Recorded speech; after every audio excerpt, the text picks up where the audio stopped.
नमो नमः धर्मानुयायी महानुभावों। श्रीमद् भागवत महापुराण के इस अविरल धारा के रूप में प्रथम स्कंद का जो वाचन किया जा रहा है, उसी क्रम में आज प्रथम स्कंद के तृतीय अध्याय का श्रवण करते हैं। इसमें भगवान के अवतारों का वर्णन किया गया है। भगवान ने कब, कहाँ, किस अवतार के रूप में अपने आप को प्रकट किया। श्री सूत जी कहते हैं, सूत उवाच जगृहे पौरुषम रूपम भगवान महदादिभिः संभूतम षोडश कल माधव लोक शिश्रिक्षया। सृष्टि की आदि में भगवान ने लोकों के निर्माण की इच्छा की। इच्छा होते ही उन्होंने महतत्व आदि से निष्पन्न पुरुष रूप ग्रहण किया। उसमें 10 इंद्रियां, 1 मन और 5 भूत, ये 16 कलाएं थी। यस्यांभसि शयानस्य योग निद्रां वितन्वते नाभिर्धाम्बुजादासीत् ब्रह्मा विश्वसृजां पतिः। उन्होंने कारण जल में शयन करते हुए जब योग निद्रा का विस्तार किया, तब उनके नाभि सरोवर में से एक कमल प्रकट हुआ और उस कमल से प्रजापतियों के अधिपति ब्रह्मा जी उत्पन्न हुए। यस्यावयव संस्थाने कल्पितो लोक विस्तरे तद्वै भगवतो रूपम विशुद्धम सत्वमूर्जितम। भगवान के उस विराट रूप के अंग प्रत्यंग में ही समस्त लोकों की कल्पना की गई है। वह भगवान का विशुद्ध सत्वमय श्रेष्ठ रूप है। पश्यन्त्यदो रूपमदभ्रचक्षुषा सहस्रपादोरुभुजाननाद्भुतम् सहस्रमूर्ध श्रवणाक्षिनासिकं सहस्रमौल्यं वरकुंडलोल्लस। योगी लोग दिव्य दृष्टि से भगवान के उस रूप का दर्शन करते हैं। भगवान का वह रूप हजारों पैर, जांघें, भुजाएं और मुखों के कारण अत्यंत विलक्षण है। उसमें सहस्रों सिर, हजारों कान, हजारों आंखें और हजारों नासिकाएं हैं। हजारों मुकुट, वस्त्र और कुंडल आदि आभूषणों से वह उल्लसित रहता है। एतन्नानावताराणां निधानं बीजमव्ययम् यस्यांसांसेन सृज्यन्ते देवतिर्यं नरादयः।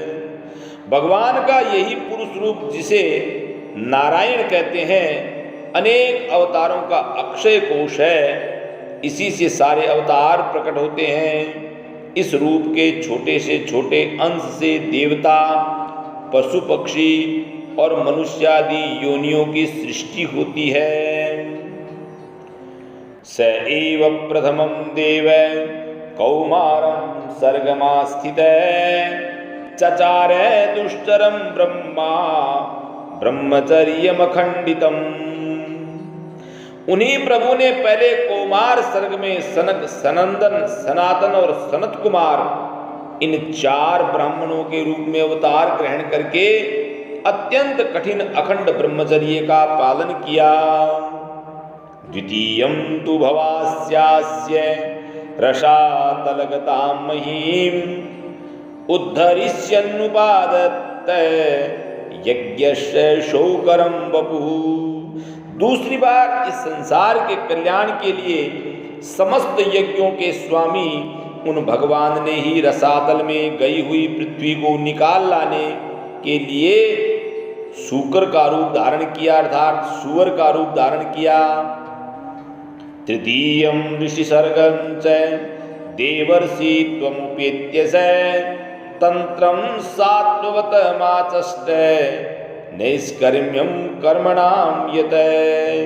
ऋषियों की सृष्टि में उन्होंने देवर्षि नारद के रूप में तीसरा अवतार ग्रहण किया।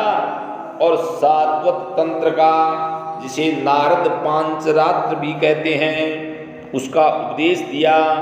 उसमें कर्मों द्वारा किस प्रकार कर्म बंधन से मुक्ति मिलती है, इसका वर्णन है। तुर्ये धर्म कला सर्गे नर नारायणा वृषि भूत्वात्मोपसमोपेत मकरो दुष्चरम तपः। धर्मपत्नी मूर्ति के गर्भ से उन्होंने नर नारायण के रूप में चौथा अवतार ग्रहण किया। इस अवतार में उन्होंने ऋषि बनकर मन और इंद्रियों का सर्वथा संयम करके बड़ी कठिन तपस्या की। पंचमः कपिलो नाम सिद्धेश काल विप्लुतम प्रोवाचासुरे सांख्यम तत्वग्राम विनिर्णयम। पांचवें अवतार में वे सिद्धों के स्वामी कपिल के रूप में प्रकट हुए और तत्वों का निर्णय करने वाले सांख्य शास्त्र का जो समय के फेर से लुप्त हो गया था, आसुरी नामक ब्राह्मण को उपदेश किया। षष्ठे अत्रेरपत्यन्त्वं वृतः प्राप्तो न सूयया आन्वीक्षिकी मलर्काय प्रह्लादादिव्यपूचिवान। अनुसूया के वर मांगने पर छठे अवतार में वे अत्रि की संतान दत्तात्रेय हुए। इस अवतार में उन्होंने अलर्क एवं प्रह्लाद आदि को ब्रह्म ज्ञान का उपदेश किया। ततः सप्तम आकृत्यां रुचेर्यज्ञोऽभ्यजायते सयामाद्यै सुरगणैरपात् स्वायंभुवान्तरम्। सातवीं बार रुचि प्रजापति की आकृति नामक पत्नी से यज्ञ के रूप में उन्होंने अवतार ग्रहण किया और अपने पुत्र याम आदि देवताओं के साथ स्वायंभू मनवंतर की रक्षा की। अष्टमे मेरुदेव्यां तु नाभिर्जात उरुक्रमे दर्शयन् वर्त्मधीराणां सर्वाश्रम नमस्कृतम्। राजा नाभि की पत्नी मेरु देवी के गर्भ से ऋषभ देव के रूप में भगवान ने 8वां अवतार ग्रहण किया। इस रूप में उन्होंने परमहंसों का वह मार्ग जो सभी आश्रमियों के लिए वंदनीय है दिखाया। ऋषिभिर्याचितो भेजे नवमं पार्थिवं वपु दुग्धे मामोषधीर्विप्रा स्तेनायं स उषूत्तमः। ऋषियों की प्रार्थना से 9वीं बार वे राजा पृथु के रूप में अवतीर्ण हुए। शौनकादि ऋषियों इस अवतार में उन्होंने पृथ्वी से समस्त औषधियों का दोहन किया था। इससे यह अवतार सबके लिए बड़ा ही कल्याणकारी हुआ। रूपम स जगृहे मात्स्यम चाक्षुषो दधि संप्लवे नाभ्यारोप्यामहि मय्या मैं पाद्वै वस्वतम मनु। चाक्षुष मनवंतर अंत में जब सारी त्रिलोकी समुद्र में डूब रही थी, तब उन्होंने मत्स्य के रूप में 10वां अवतार ग्रहण किया और पृथ्वी रूपी नौका पर बैठाकर अगले मनवंतर के अधिपति वैवस्वत मनु की रक्षा की। सुरासुराणामुदधिं मथनतां मंदराचलम दध्रे कमठ रूपेण पृष्ठ एकादशे विभू। जिस समय देवता और दैत्य समुद्र मंथन कर रहे थे, उस समय 11वां अवतार धारण करके कच्छप रूप से भगवान ने मंदराचल को अपनी पीठ पर धारण किया। धान्वंतरम द्वादशमं त्रयोदशममेव च अपाययत् सुरानन्यान् मोहिन्या मोहयन् स्त्रिया। 12वीं बार धन्वंतरी के रूप में अमृत लेकर समुद्र से प्रकट हुए और 13वीं बार मोहिनी रूप धारण करके दैत्यों को मोहित करते हुए देवताओं को अमृत पिलाया। चतुर्दशम नारसिंहम बिभ्रत्येन्द्रमूर्जितम ददार करजैर्वक्षसेरकं कटवृद्यथा। 14वें अवतार में उन्होंने नरसिंह रूप धारण किया और अत्यंत बलवान दैत्यराज हिरण्यकशिपु की छाती अपने नखों से अनायास इस प्रकार फाड़ डाली जैसे चटाई बनाने वाला सींग को चीर डालता है। पंचदशं वामनकं कृत्वा गादध्वरं बले पदत्रयं याचमान प्रत्यादित सुस्त्रिविष्टपम्। 15वीं बार वामन का रूप धारण करके भगवान दैत्यराज बलि के यज्ञ में गए। वे चाहते तो थे त्रिलोकी का राज्य, परंतु मांगी उन्होंने केवल 3 कदम भूमि, 3 पग भूमि। अवतारे षोडश में पश्यन् ब्रह्मद्रुहो नृपान् त्रिसप्तकृत्व कुपितो निक्षत्राम करोन्मयीं। 16वें परशुराम अवतार में जब उन्होंने देखा कि राजा लोग ब्राह्मण के द्रोही हो गए हैं, तब क्रोधित होकर उन्होंने पृथ्वी को 21 बार क्षत्रियों से शून्य कर दिया। ततः सप्तदशे जाते सत्यवत्यां पराशरात् चक्रे वेदतरो शाखा दृष्ट्वा पुंसोल्पमेधसे। इसके बाद 17वें अवतार में सत्यवती के गर्भ से पराशर जी के द्वारा वे व्यास के रूप में अवतीर्ण हुए। उस समय लोगों की समझ और धारणा शक्ति कम देखकर आपने वेद रूप वृक्ष की कई शाखाएं बना दी। नरदेवत्वमापन्न सुर कार्य चिकीर्षया समुद्र निग्रहादीनि चक्रे वीर्यान्यतः परम। 18वीं बार देवताओं का कार्य संपन्न करने की इच्छा से उन्होंने राजा के रूप में रामावतार ग्रहण किया और सेतु बंधन, रावण वध आदि वीरतापूर्ण बहुत सी लीलाएं की। 19विंशे विंशति में वृष्णिषु प्राप्य जन्मनि रामकृष्णाविति भुवो भगवान हरत भवरम। 19वें और 20वें अवतारों में उन्होंने यदुवंश में बलराम और श्री कृष्ण के नाम से प्रकट होकर पृथ्वी का भार उतारा। ततः कलो संप्रवृत्ते सम्मोहाय सुरद्विषा बुद्धो नामना जनसुतः कीकटेषु भविष्यति। उसके बाद कलयुग आ जाने पर मगध देश बिहार में देवताओं के द्वेषी दैत्यों को मोहित करने के लिए अजन के पुत्र रूप में आपका बुद्धावतार होगा। अथासो युग संध्यायां दस्यु प्रायेषु राजसु जनिता विष्णु यशसो नामना कल्कीर्जगत्पति। इसके भी बहुत पीछे जब कलयुग का अंत समीप होगा और राजा लोग प्राय लुटेरे हो जाएंगे, तब जगत के रक्षक भगवान विष्णु यश नामक ब्राह्मण के घर कल्कि रूप में अवतार ग्रहण करेंगे। यहाँ वैसे 22 अवतारों की गणना की गई है, लेकिन भगवान के 24 अवतार प्रसिद्ध हैं। कुछ विद्वान 24 की संख्या पूर्ण करते हैं। रामकृष्ण के अतिरिक्त 20 अवतार तो उपयुक्त हैं ही, शेष 4 अवतार श्री कृष्ण के ही अंश हैं। स्वयं श्री कृष्ण तो पूर्ण परमेश्वर, कृष्णस्तु भगवान स्वयं पूर्ण षोडश कलाधारी थे। वे अवतार नहीं बल्कि अवतारी हैं। अतः श्री कृष्ण को अवतारों की गणना में नहीं माना जाता। उनके 4 अंश ये हैं, एक तो केश का अवतार, दूसरा सुतपा तथा कृष्ण पर कृपा करने वाला अवतार, तीसरा संकर्षण बलराम और चौथा परब्रह्म।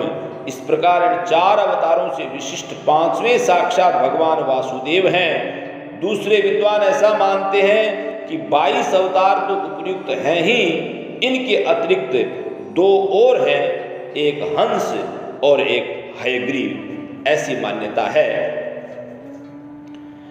अवताराय संख्येया हरे सत्वनिधे द्विजा यथा विदासिन कुल्या सरसस्यु सहस्रशः। शौनकादि ऋषियों, जैसे अगाध सरोवर से हजारों छोटे छोटे नाले निकलते हैं, वैसे ही सत्वनिधि भगवान श्री हरि के असंख्य अवतार हुआ करते हैं। ऋषयो मनवः देवा मनुपुत्रा महूजस कला सर्वे हरेरेव स प्रजापतियस्तथा। ऋषि मनु देवता प्रजापति मनुपुत्र और जितने भी महान शक्तिशाली हैं वे सब के सब भगवान के ही अंश हैं। एतेश्चांस कला पुंस कृष्णस्तु भगवान स्वयं इंद्रारि व्याकुलं लोके मृडयन्ति युगे युगे। ये सब अवतार तो भगवान के अंशावतार अथवा कलावतार हैं। भगवान श्री कृष्ण तो स्वयं भगवान अवतारी। लोग दैत्यों के अत्याचार से व्याकुल हो उठते हैं तब युग युग में अनेक रूप धारण करके भगवान उनकी रक्षा करते हैं। जन्म गुह्यम भगवतो ये एतत् प्रयतो नर सायं प्रातर् गृणन् भक्त्या दुख ग्रामात् विमुच्यते।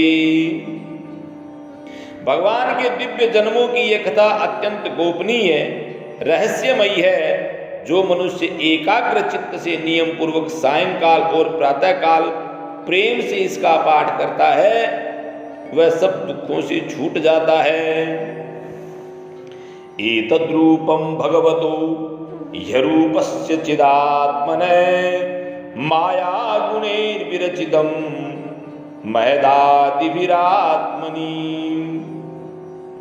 प्राकृत स्वरूप रहित चिन्मय भगवान का जो यह स्थूल जगदाकार रूप है ये उनकी माया के महतत्वादि गुणों से भगवान में ही कल्पित है। यथा नभसि मेघो घो रेणुर्वा पार्थिवो नीले एवं द्रष्टरि दृश्यत्वम् आरोपितम बुद्धिभिः। जैसे बादल वायु के आश्रय रहते हैं और धूसरपना धूल में होता है परंतु अल्प बुद्धि मनुष्य बादलों का आकाश में और धूसरपने का वायु में आरोप करते हैं वैसे ही अविवेकी पुरुष सबके साक्षी आत्मा में स्थूल दृश्य रूप जगत का आरोप करते हैं। अतः परम यदव्यक्तम अव्यूढ़ गुण व्यूहितम अदृष्टाश्रुत वस्तुत्वात् स जीवो यत् पुनर्भवः। इस स्थूल रूप से परे भगवान का एक सूक्ष्म अव्यक्त रूप है जो न तो स्थूल की तरह आकारादि गुणों वाला है और न देखने सुनने ही में आता है। वही सूक्ष्म शरीर है। आत्मा आरोप या प्रवेश होने से यही जीव कहलाता है और इसी का बार बार जन्म होता है। यत्रेमे सदसद्रूपे प्रतिसिद्धे स्वसंविदा अविद्यात्मनि कृते इति तद् ब्रह्म दर्शनम। उपर्युक्त सूक्ष्म और स्थूल शरीर अविद्या से ही आत्मा में आरोपित है। जिस अवस्था में आत्मा स्वरूप के ज्ञान से यह आरोप दूर हो जाता है उसी समय ब्रह्म का साक्षात्कार होता है। यद्देशो परतो देवी माया वै सारदी मतिः संपन्न एवेति विदुर महिम्नि स्वे महीयते। तत्वज्ञानी लोग जानते हैं कि जिस समय यह बुद्धि रूपा परमेश्वर की माया निवृत्त हो जाती है उस समय जीव परमानंदमय हो जाता है और अपनी स्वरूप महिमा में प्रतिष्ठित होता है। एवं जन्मानि कर्माणि यकर्तुर्रजनस्य च वर्णयन्ति स्म कवयो वेदगुह्यानि रित्पते। वास्तव में जिनके जन्म नहीं है और कर्म भी नहीं है उन हृदयेश्वर भगवान के अप्राकृत जन्म और कर्मों का तत्वज्ञानी लोग इसी प्रकार वर्णन करते हैं क्योंकि उनके जन्म और कर्म वेदों के अत्यंत गोपनीय रहस्य है। सवा इदं विश्वममोघ लीला सृजत्यवत्यत्ति न संजतेऽस्मिन् भूतेषु चान्तर्हित आत्मतन्त्र साट्वर्गिकं जिघ्रति षड्गुणेषु। भगवान की लीला अमोघ है। वे लीला से ही इस संसार का सृजन, पालन और संहार करते हैं, किंतु इसमें आसक्त नहीं होते। प्राणियों के अंतःकरण में छिपे रहकर ज्ञानेंद्रिय और मन के नियंता के रूप में उनके विषयों को ग्रहण भी करते हैं, परंतु उनसे अलग रहते हैं। वे परम स्वतंत्र हैं। वे विषय कभी उन्हें लिप्त नहीं कर सकते। न चास्य कश्चिन्निपुणेन धातु रवेति जन्तु कुमनीष ऊतिः नामानि रूपाणि मनोवचोभिः संतन्वतो नटचर्यामिवाग्यः।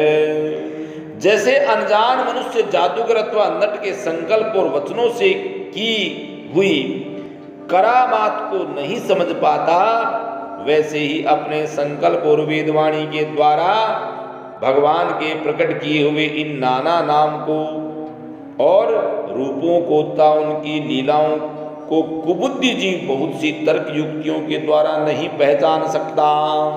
सवेद धातु पदवीं परस्य दूरंत वीर्यस्य रथांगपाणे यो मायया संततया अनुवृत्त्या भजेत तत्पाद सरोजगंधम। चक्रपाणी भगवान की शक्ति और पराक्रम अनंत है, उनकी कोई था नहीं पा सकता। वे सारे जगत के निर्माता होने पर भी उससे सर्वथा परे हैं। उनके स्वरूप को अथवा उनकी लीला के रहस्य को वही जान सकता है जो नित्य निरंतर निष्कपट भाव से उनके चरण कमलों की दिव्य गंध का सेवन करता है, सेवा भाव से उनके चरणों का चिंतन करता रहता है। अथेह धन्या भगवंत इत्थम यद्वासुदेवे खिल लोकनाथे कुर्वन्ति सर्वात्मकमात्म भावं न यत्र भूय परिवर्त उग्र। शौनकादि ऋषियों, आप लोग बड़े ही सौभाग्यशाली तथा धन्य हैं जो इस जीवन में और विघ्न बाधाओं से भरे इस संसार में समस्त लोकों के स्वामी भगवान श्री कृष्ण से वह सर्वात्म का आत्मभाव, वह अनिर्वचनीय अनन्य प्रेम करते हैं, जिससे फिर इस जन्म मरण रूप संसार के भयंकर चक्र में नहीं पड़ना होता। इदं भागवतं नाम पुराणं ब्रह्म संहितं उत्तम श्लोक चरितम चकार है भगवान ऋषि। भगवान वेद व्यास ने ये वेदों के समान भगवत चरित्र से परिपूर्ण भागवत नाम का पुराण बनाया। निःश्रेयसाय लोकस्य धन्यं स्वस्त्ययनं महत् तदिदं ग्राहमायास सुतमात्मवतां वरम्। उन्होंने श्लाघनीय कल्याणकारी और महान पुराण को लोगों के परम कल्याण के लिए अपने आत्मज्ञानी शिरोमणि पुत्र को ग्रहण कराया। सर्ववेदेतिहासानां सारं सारं समुद्धृतं सतु संश्रावयामास महाराजं परीक्षितुम्। इसमें सारे वेद और इतिहासों का सार संग्रह किया गया। श्री सुखदेव जी ने राजा परीक्षित को यह सुनाया। प्रायोपविष्टम गंगायां परीतम परमर्षिभिः कृष्णे स्वधामोपगते धर्म ज्ञानादिभिः सह। उस समय वे परम ऋषियों से घिरे हुए आमरण अनशन का व्रत लेकर गंगा तट पर बैठे हुए थे। भगवान श्री कृष्ण जब धर्म ज्ञान आदि के साथ अपने परम धाम को पधार गए, तब इस कलयुग में जो लोग अज्ञान रूपी अंधकार से अंधे हो रहे हैं, उनके लिए यह पुराण रूपी सूर्य इस समय प्रकट हुआ है। कलौ नष्टदृशा में से पुराणार्को धुनोदित तत्र कीर्तयतो विप्रा विप्रेर्षे भूरि तेजस अहं चाध्यगमं तत्र निविष्टस्तदनुग्रहात् सोहं वै श्रावयिष्यामि यथाधीतं यथामति। सोनकादि ऋषियों, जब महातेजस्वी श्री सुखदेव जी महाराज वहाँ इस पुराण की कथा कह रहे थे, तब मैं भी वहाँ बैठा था। वहीं मैंने उनकी कृपापूर्ण अनुमति से इसका अध्ययन किया। मेरा जैसा अध्ययन है और मेरी जैसी बुद्धि है, जितना जिस प्रकार इसको ग्रहण किया है, उसी के अनुसार इसे मैं आप लोगों को सुनाऊंगा। यह श्रीमद् भागवत महापुराण का प्रथम स्कंद और प्रथम स्कंद का तृतीय अध्याय आप सबके जीवन को उत्तरोत्तर उन्नति देश, जीवन में समृद्धि और शांति प्राप्त करावे, इसी मंगल आशा के साथ जयतु संस्कृतम और जयतु भारतम।